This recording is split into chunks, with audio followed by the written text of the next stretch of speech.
you aware that education in the United States has failed 2 generations?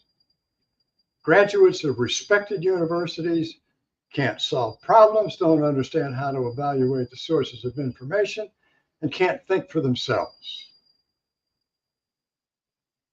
I was appalled at the beginning of the COVID crisis at the decisions that were being made and the research that was being cited. And I wondered, where did these people go to school? I did a year's worth of research into what had happened to the US public education system. The result of that was a book I first wrote called Blame It on Nam.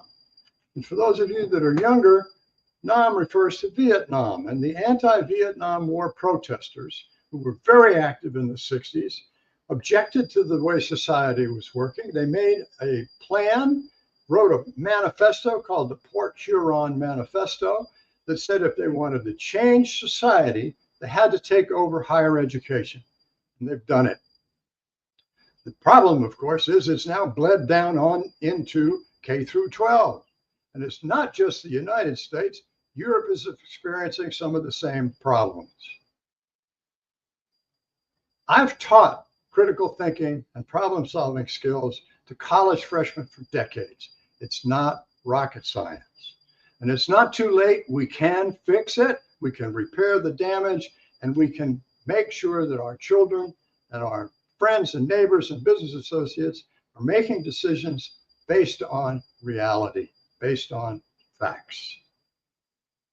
Permit me a moment to share a story with you that changed the way I think about leadership and communications. I'm standing in the middle of a 60-foot round pen. I've been invited to ride a new horse the first time, first rider. I'm eager to learn horsemanship skills, but I'm also too naive to understand the challenge. But I trusted the stable master and I listened to what he told me. I was to get a horse to do a certain set of acts. The stable master leads this beautiful golden brown horse into the arena and closes the gate. And with just my hands, no voice, and not moving from my spot, I was to get that horse to run 2 laps around the track and then stop. It's looking at me as it hugs the fence. Am I a threat? Am I a predator? Is he safe? Then turn around and run 2 directions, 2 laps around in the other direction, and then stop. And I dropped my arms to my sides, and I stood silent and still, waiting. The horse looks at me. He takes 1 step towards me, and then another, and another. And I held out my fist to greet him, and he sniffed my hand, and he licked my fist. Felt like I'd been kissed. I'm standing there with this huge grin on my face, and I remember what Flavio told me. Slowly turn your back on the horse and walk towards the gate. So I turn around and I take 1 cautious step, wondering what this 1,000-pound animal is going to do who's behind me. And I take a 2nd step, and then a 3rd. And by the 3rd step, I can feel the horse's nose on my shoulder. That connection, trust, is at the core of leadership, management, and effective communications. Now, since the Industrial Revolution and the advent of the use of cars for the last 125 years or so, most people don't have any interaction with horses. Thousands of us admire their grandeur and their grace and their peace, but very few of us understand why they do what they do, how they think. Horses are vegetarians. They've been prey animals for millions of years. They've been somebody else's lunch. Survival skill, they've developed sight and hearing that they can detect danger at 100 yards. And they're built to run first and then stop and decide, is there a threat? Are they being followed? That core, that trust, is what makes horses so effective in being used for treatment of trauma victims and special needs kids. Horses have no spoken language. They communicate, they make some sounds, but they communicate by posture and position.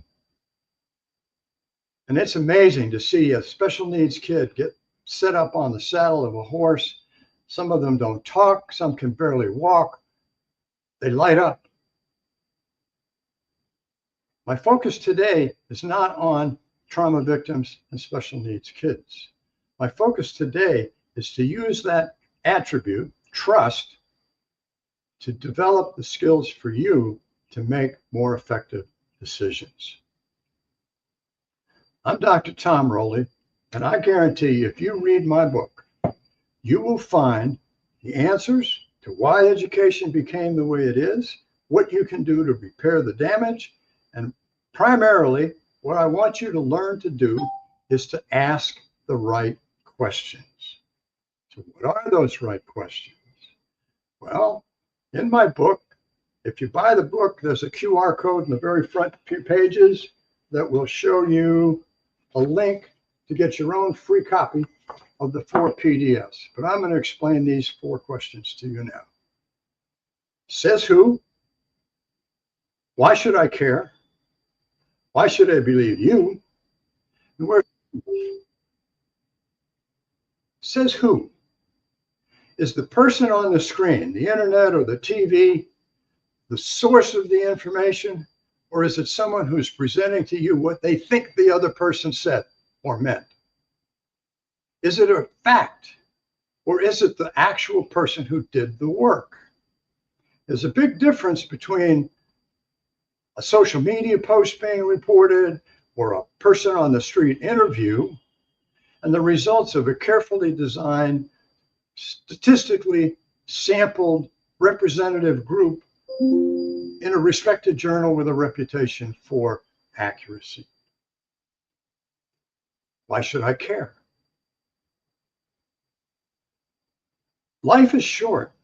We should focus on the things that are important to us, our loved ones, our family, our neighbors, our community.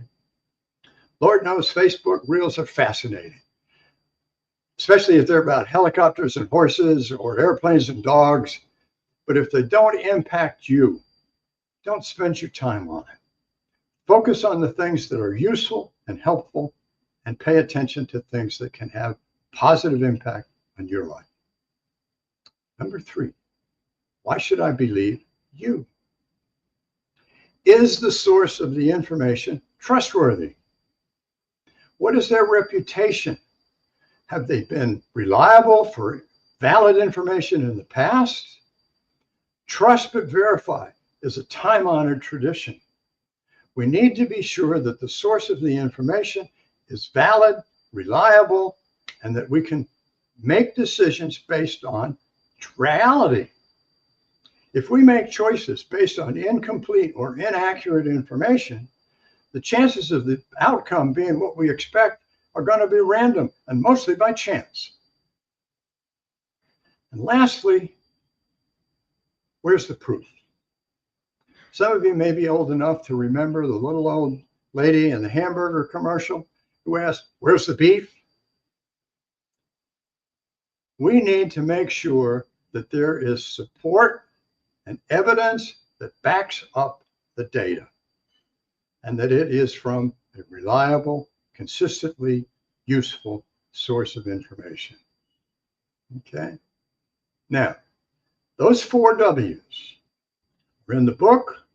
They're also, as I said, available on with a QR code in the front of my book if you buy the book. But a bonus for those of you who actually go out and invest a few bucks, buy a copy of the book. The last 2 chapters in the book deal with going beyond the social changes, the societal changes, the legislative imposition, all of the issues, most of which were in good intentions, but They have not improved education and have largely created a huge bureaucracy. Unfortunately, an unresponsive one most of the time. Teachers need to have the ability to modify what they do. That huge bureaucracy stifles innovation. And in order to help provide some help for teachers, homeschool moms and dads, we produced a teacher's guide. And it's in English and Spanish. And in it, we go through a step-by-step process where you can develop a 10-minute interactive session with your group based on some current event of interest to the students that will develop the habit of deciding who wrote it, when did they write it, why did they write it, what's their reputation, where was it published, how old is it. All of those things are the aspects that if we start when they're young, by the time they're adults, they will have learned to ask the right questions. Now, personally, as I've told you, I taught critical thinking for decades, problem solving for decades. And I guarantee, if you buy my book,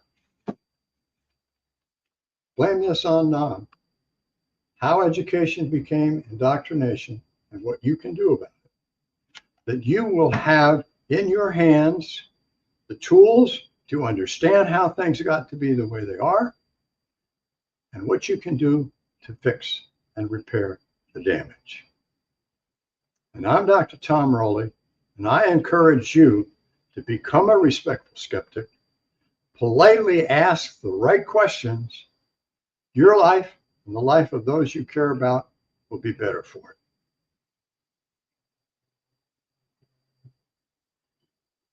I don't get to see the chat, so I can't see if we have some questions. Do we have some time left?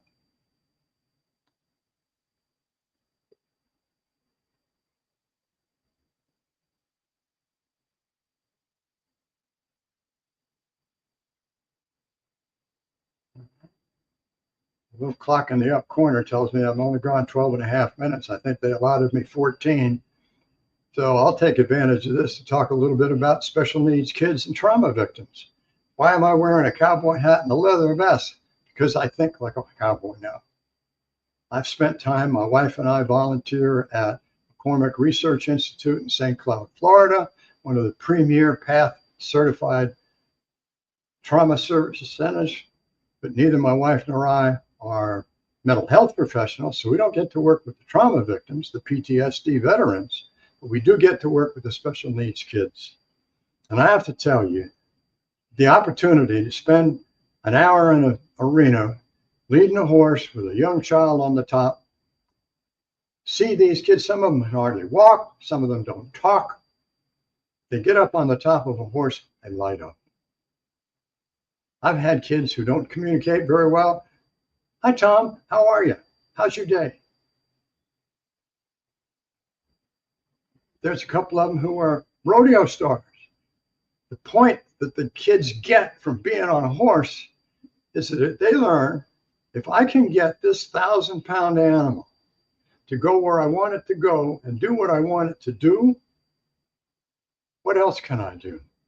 So that when they get off that horse and they go home, they have better control of their life and their communication. And I encourage you, if there's one nearby, go look at it. Spend some time, maybe volunteer, even if it's just to go admire the horses. Thank you for taking your time this morning. I appreciate the opportunity to talk to you.